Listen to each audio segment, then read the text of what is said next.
السلام عليكم ورحمة الله وبركاته. أهلا بكم. إن شاء الله هذه الحلقة هتكون بعنوان أكاذيب ترجمة الفان دايك. في الحلقة دي إن شاء الله نبين أكاذيب ترجمة الفان دايك اللي بيؤمن بها الأرثوذكس والبروتستانت واختلافها مع كل التراجم الأخرى. فهل ترجمة الفان دايك وحدها الصحيحة أم بقية النسخ الأخرى؟ في يوحنا 9:35 من ترجمة الفان دايك يقول النص: فسمع يسوع أنهم أخرجوه خارجا فوجده وقال له: أتؤمن بابن الله؟ هذا الكلام في الفان دايك، أتؤمن بابن الله. لكن ترجمة الكاثوليك لا تقول أتؤمن بابن الله، ولكن تقول أتؤمن بابن الإنسان. الترجمة العربية المشتركة تقول أتؤمن بابن الإنسان. الترجمة اليسوعية الحديثة تقول أتؤمن بابن الإنسان. الأخبار السارة تقول أتؤمن بابن الإنسان. البوليسية تقول أتؤمن بابن الإنسان. إذن استبدلت ترجمة الفان دايك كلمة الإنسان بكلمة الله حتى يثبتوا أن يسوع ابن الله.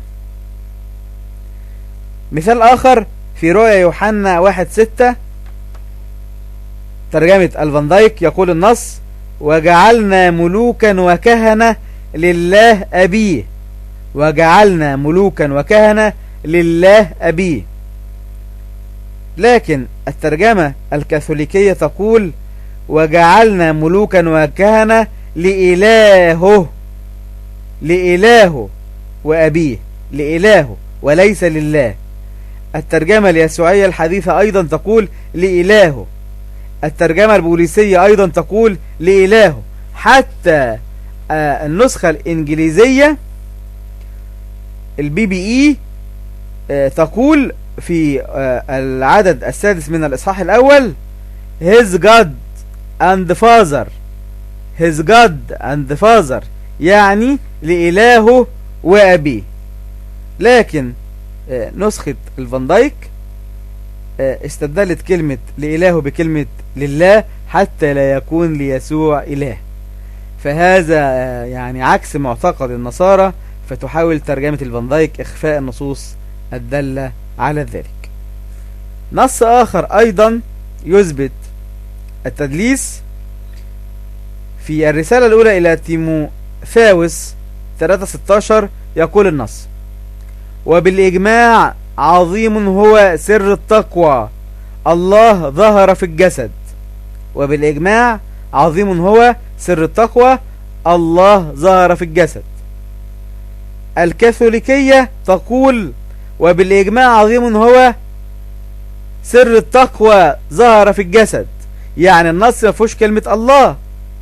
في الترجمة العربية المشتركة أيضا النص لا يوجد به كلمة الله. اليسوعية الحديثة أيضا النص لا يوجد به كلمة الله. الأخبار السارة النص لا يوجد به كلمة الله. يبقى كلمة الله لا توجد في النسخ الأخرى، لتكون الجملة عظيم هو سر التقوى ظهر في الجسد. لكن ترجمة الفان دايك وضعوا كلمة الله حتى تصبح الجملة الله ظهر في الجسد، وهذا يتفق مع قضية الفداء والصلب. يبقى ده اسمه ايه؟ اسمه تدليس وأكاذيب. مثال أخير نذكره أيضا يبين اختلاف ترجمة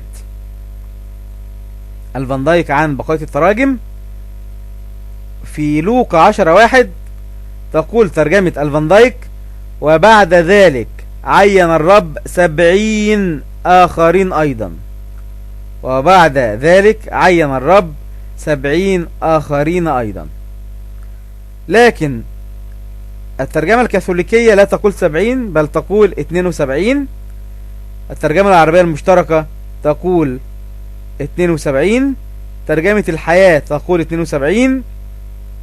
الترجمة البوليسية تقول 72. يبقى اختلفت الترجمة الفان دايك في هذا النص أيضا، وتفردت بالرقم 70 عن بقية النسخ.